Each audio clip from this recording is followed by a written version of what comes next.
Welcome to a video, section 3.9, derivatives of exponential and logarithmic functions. I have quite a bit of text here at the beginning, but what I'm reminding you of is the function f of x equals e to the x, the Euler function. You can see the graph of that off to the right. It's that function that's that curving upwards, right, going through 0, 1 there. I'll highlight that. There it is right there. Okay. So recall that it passes through the point 0, 1, and so that's important. No, remember, per our original definition of the derivative at a point, we used a limit definition.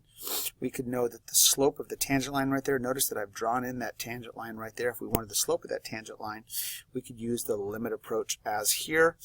If we wanted at 0, we're putting in 0, and we end up with this limit right here. Now the problem is, it's a big problem really. It's not a big problem. We won't worry about it right now. Is that limit is actually equal to 1. In other words, this tangent line has a slope of 1. But you need a Taylor series from Calc 2. So for us, we're just going to observe the graph. Yep, that tangent line looks like 1. So we're going to use that as an assumption for some of our work here. So don't worry about the proof of that. But then it would follow for the derivative function, so not just at 0, but the derivative function for f prime of x.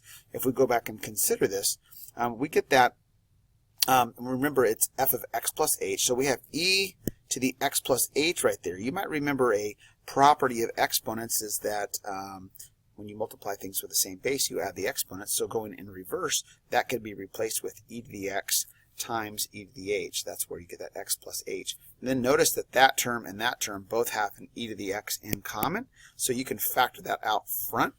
And then you're just left with the limit of this. Now this limit is what we already considered up here to be 1. So then we just have e to the x times f prime of 0, which is 1. This becomes e to the x. That's the proof of the derivative of the Euler function. Now this one you can commit to memory in 1 second. Well, 2 seconds, 5 seconds.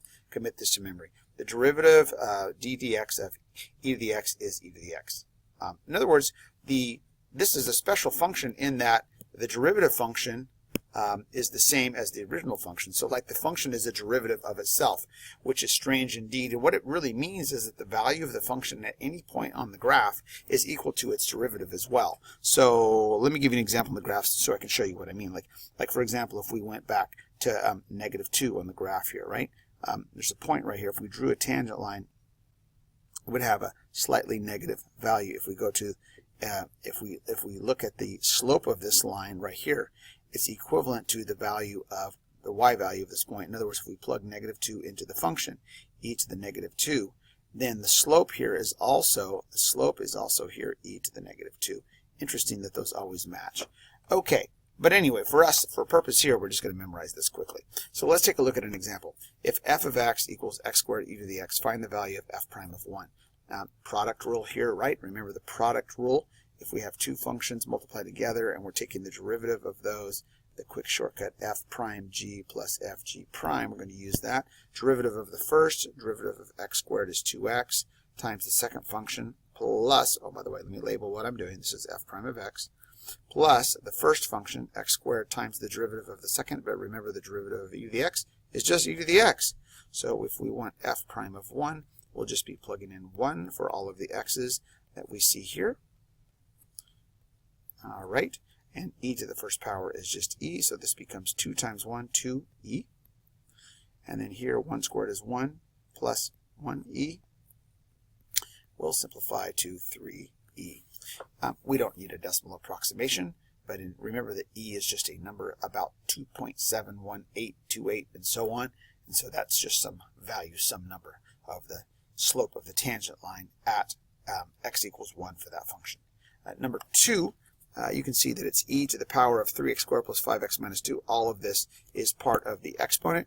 And so we have the chain rule here, right? We're going to think of this as the function e to the x, but the x has been replaced with a function inside it. And so that's why we're going to be using the chain rule. And so using the chain rule, we would get that g prime of x is equal to the derivative of the outside function. Now the outside function is just e. So the derivative of e to the x is e to the x, so the derivative of e to the whatever power is just the same exact thing, right? Leave the inside alone, but then multiply by the derivative of what the function is inside, the derivative of the of the power is 6x plus 5.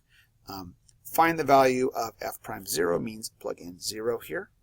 And so we get e to the 3 times 0.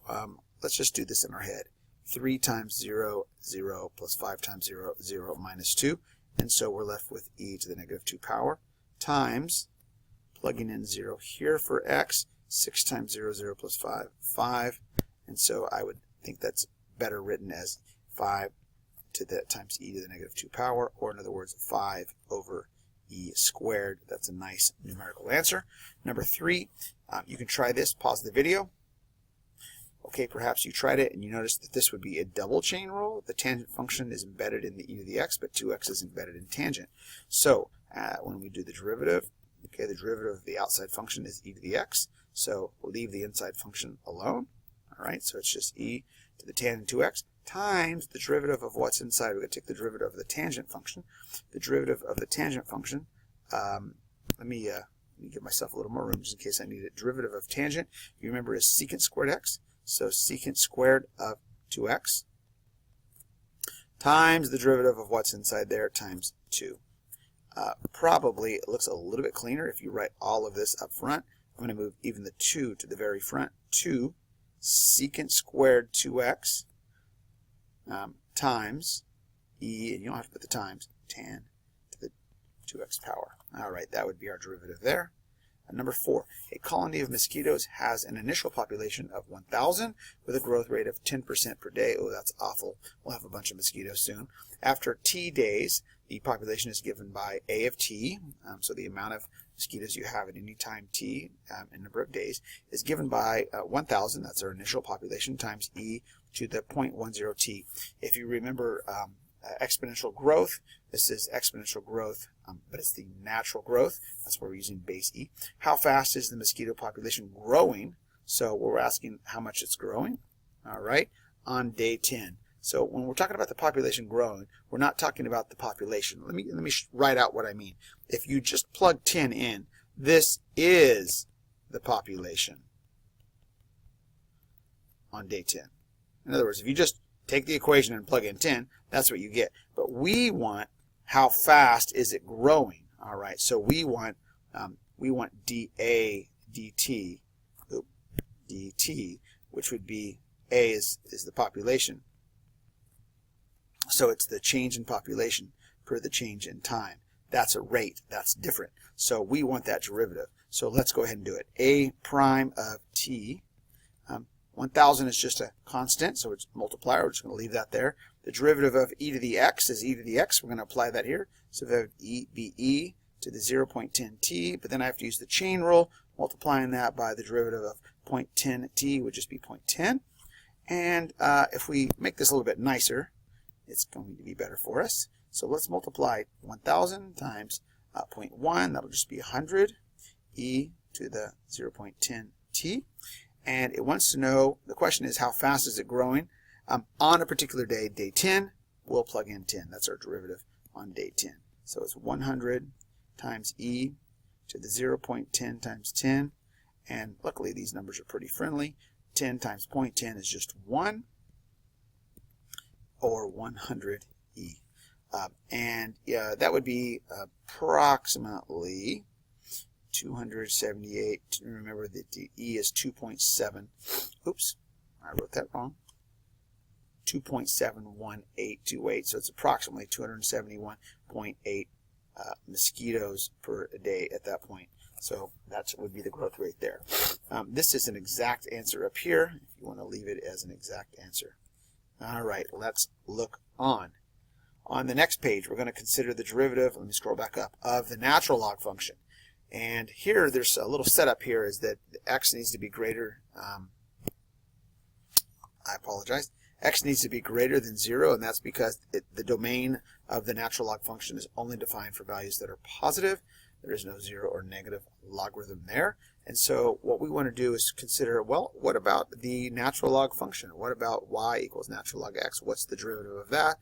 And the answer here is given as dy dx is 1 over x. Another way to say it, another way to write it, you might write that up here, is that the derivative of the natural log function is just 1 over x. I need to commit that to memory as well.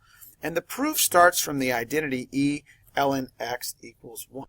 Whoops, I apologize. That's a typo. It shouldn't say 1. It should say x. Again, because the base E and ln are inverse functions, so they would essentially cancel each other out and you'd be left with x. Please change that to be x and not 1. By the way, as a side note, E of ln 1 is 1. But anyway, so cross that out. E to the ln x is x. Let's take a look at the proof of the derivative up here that I'm talking about, the derivative of ln x. The proof doesn't start from lx, but it starts with the idea that e to the ln x power is equal to x itself. And so the proof is really just take the derivative of both sides. So we're going to take the derivative of the left-hand side, and we're going to set that equal to the derivative of the right-hand side.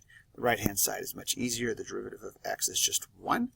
On the left-hand side, we're going to use the chain rule and the rule we talked about earlier in this video, and that is that the derivative of e to the x is e to the x. So the derivative of e is really just the same thing, and leave the inside alone. But then remember, the chain rule says multiply by the derivative of what's inside. We're going to multiply by the derivative of ln x.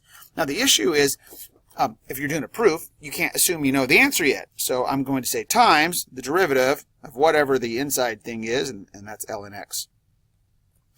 And now you might notice with a little bit of algebra technique, you can divide both sides by e to the ln x, 1 over e to the ln x, and these go away, and we're just left with the derivative d dx of ln x equals 1 over e ln x. Well, remember that e and ln are inverse functions, so e to the ln x is just simply x, and our proof is accomplished. The derivative of the natural log function is 1 over x. So now we're going to use it. We're going to find the derivative of ix, so I prime of x will be equal to 1 over, we can use that, 1 over x, 1 over the contents of what's in the natural log.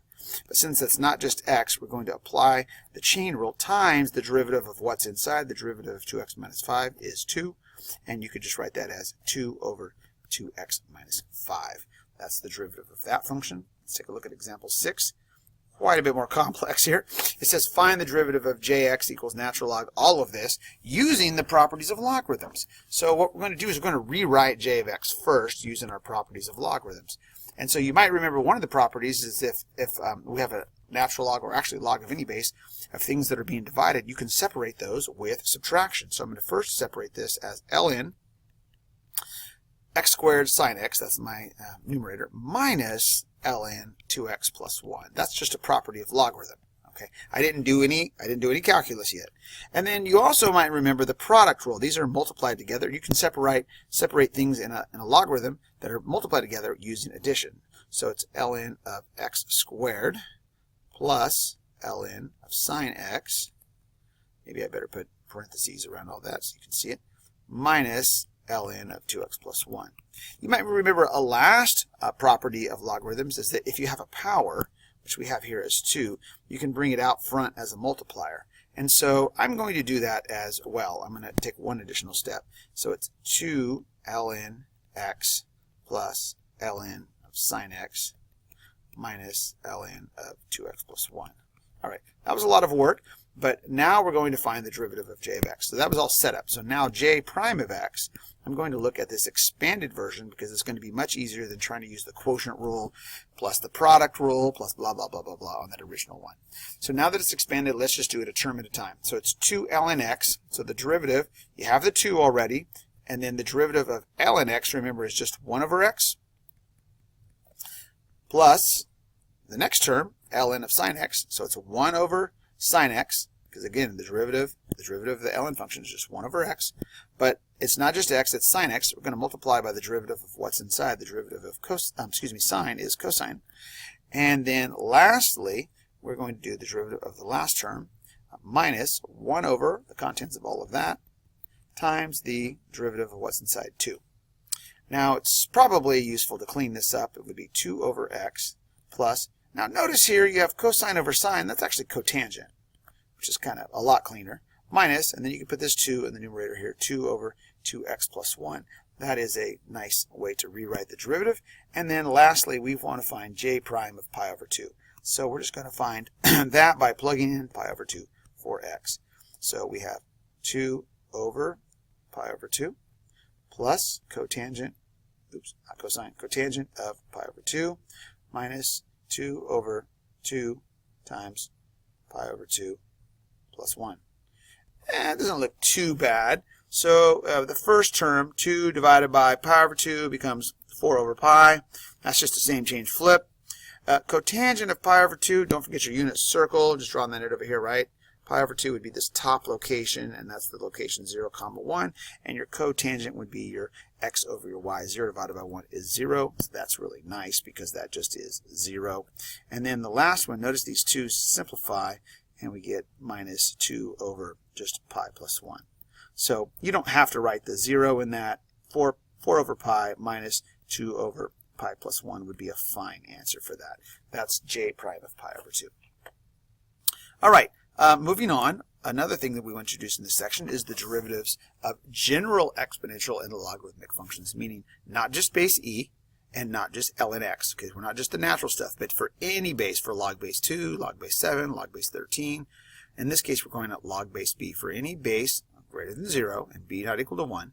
So not log base 1, because base 1 doesn't mean much for us, right? 1 to any power is 1. Then here are our derivatives. So the first one is that the derivative of log base b of x will just be equal to 1 over x, whatever the value of x is, times natural log of b.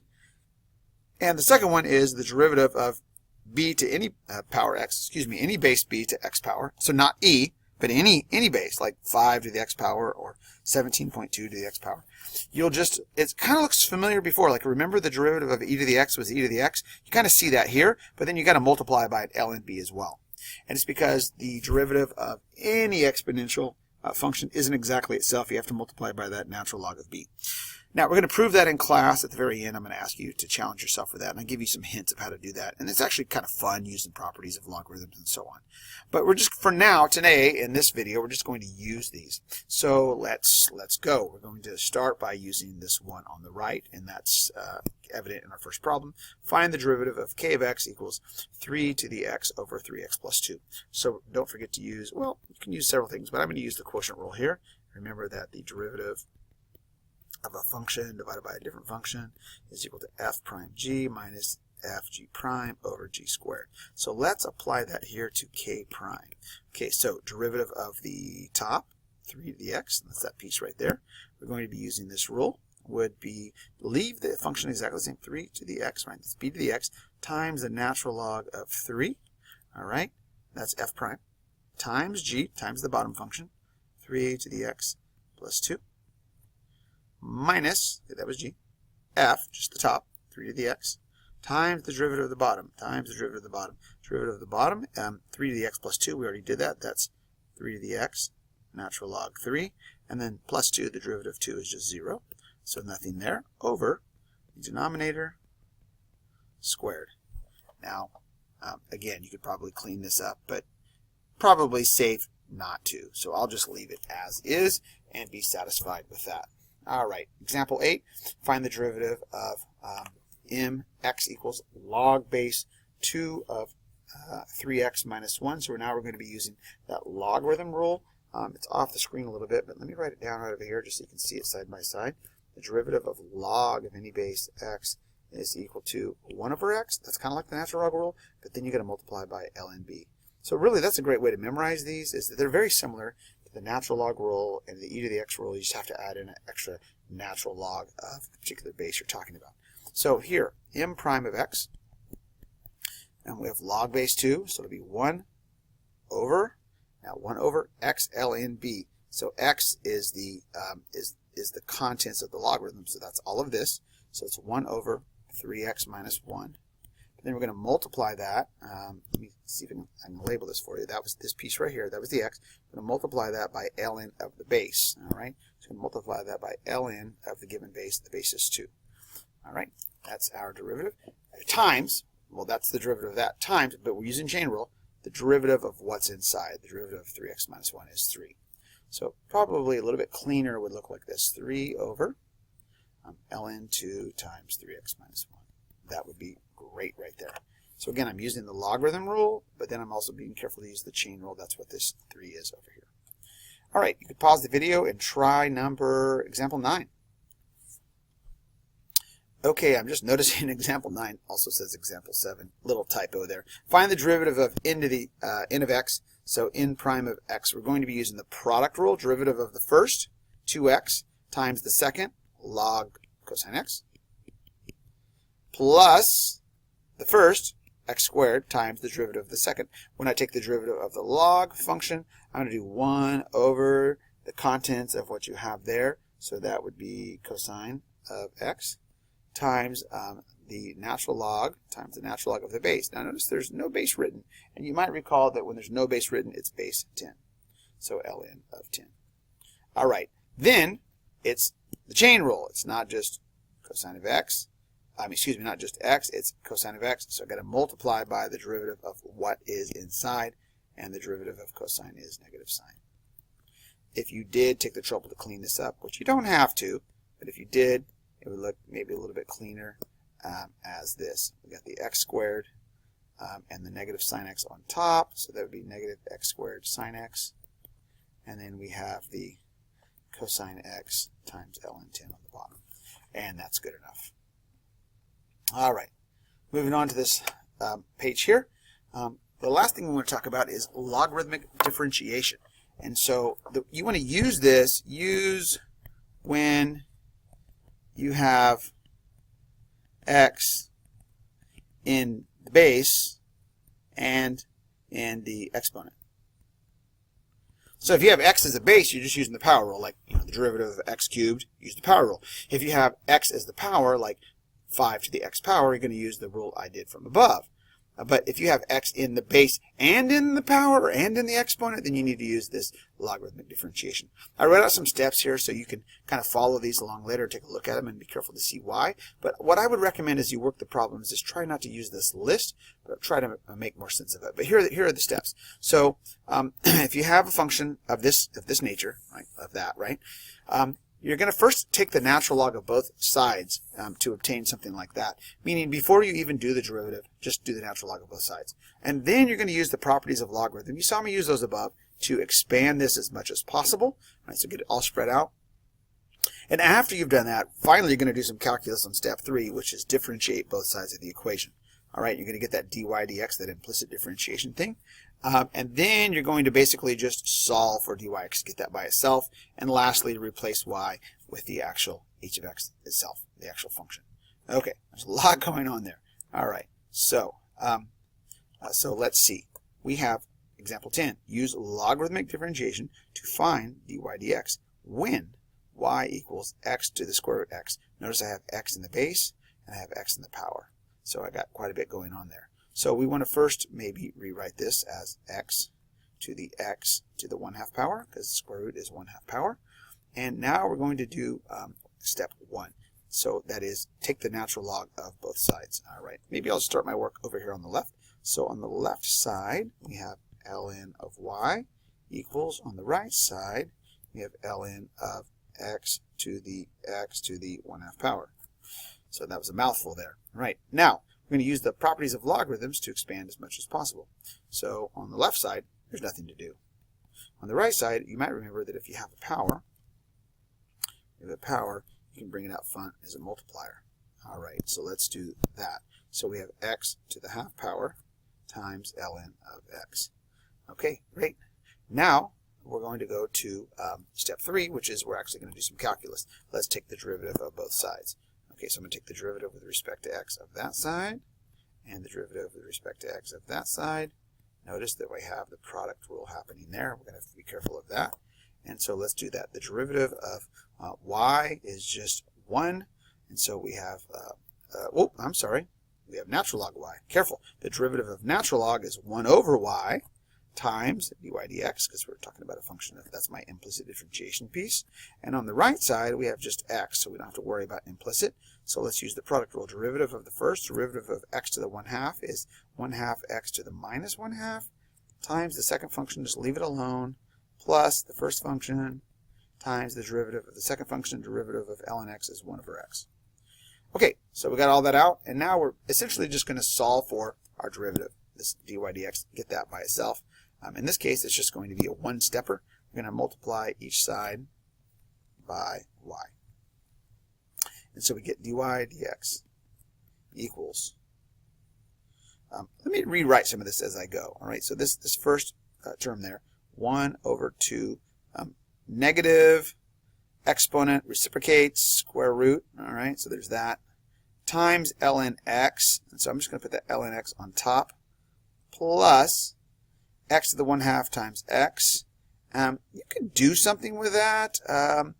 I'm just going to leave it. I'm going to just do x to the 1/2 as square root x over x. You can simplify that further, but I'm going to leave that, times y. Now, what you don't want is you don't want y and x mixed here because we had a function originally. So we don't want y and x mixed in our derivative. We just want it in terms of x. So what we're going to do here is replace y with what we said y was in the first place. Y was this right here, right? That was the original piece.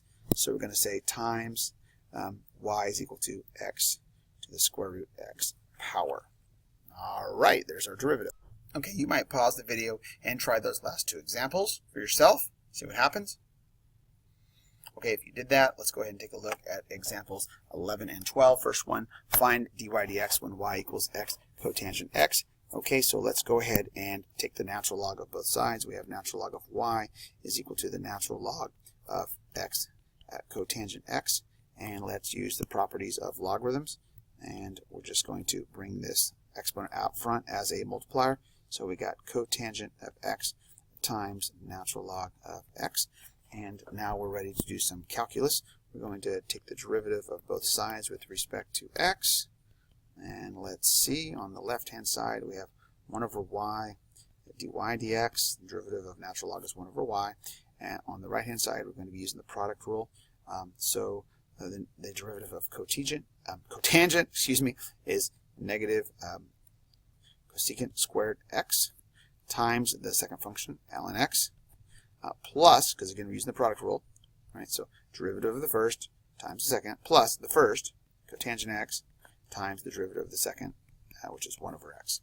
And last step would be, again, to multiply both sides of this by y.